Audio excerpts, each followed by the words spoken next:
दोस्तों, बरसगीर की संगीत की दुनिया में एक ऐसा नाम है जो सिर्फ एक गायिका नहीं बल्कि एक एहसास था। मलिकाए तरन्नुम नूरजहां। वो आवाज जो दिलों में उतर जाती थी, वो सुर जो रूह को छू लेते थे, और वो अदा जो हर गीत को अमर बना देती थी। नूरजहां, जिनका असली नाम अल्लाह वसाई था, ने अपनी मोहक आवाज से बरसों तक करोड़ों दिलों पर राज किया। उन्होंने 6,000 से ज्यादा नगमे गाए और 1965 की जंग में अपने मिल्ली तरानों से कौम के जज्बात को नई जान दी। उनकी आवाज में वो तासीर थी जो सिर्फ कानों से नहीं, दिल से सुनी जाती थी।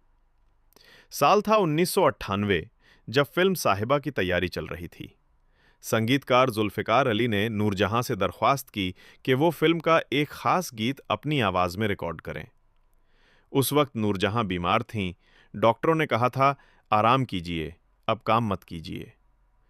मगर जब बात फन की हो और फनकार का जुनून बोल पड़े, तो फिर बीमारी भी हार जाती है। नूरजहां ने वो गीत गाया, एक ऐसा नगमा जो रूह की गहराइयों से निकला था। साहिबानो लब के लिए यार, साड़ी फरमाइश दे, साड़ी फरमाइश दे।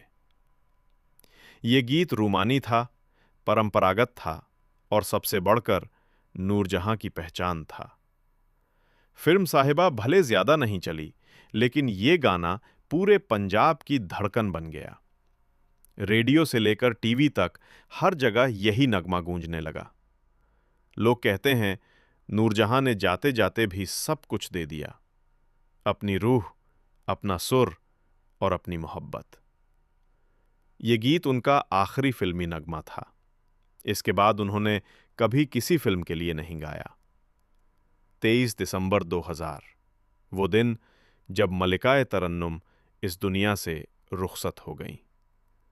मगर आज भी उनकी आवाज, उनका असर और ये आखिरी नगमा हर दिल में गूंजता है। ये सिर्फ एक गीत नहीं, बल्कि एक अलविदाई सलाम था, मलिकाए तरन्नुम नूरजहां की तरफ से अपने चाहने वालों के नाम।